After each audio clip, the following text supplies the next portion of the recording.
empty space. It's something that must be filled in our schedules, in our relationships, in our careers, in our community, in our church. As young adults working to find our place in the world, the empty spaces in our lives can leave a weight on our shoulders. Hi, I'm Deacon Joe Lay. I serve as minister at Word and Service with both Peace Lutheran Church and St. John's Lutheran Church here in Knoxville, Tennessee.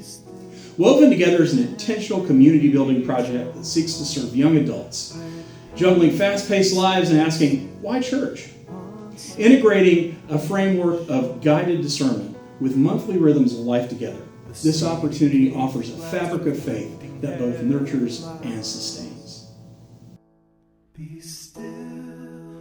Join Woven Together and fill the empty spaces in your life.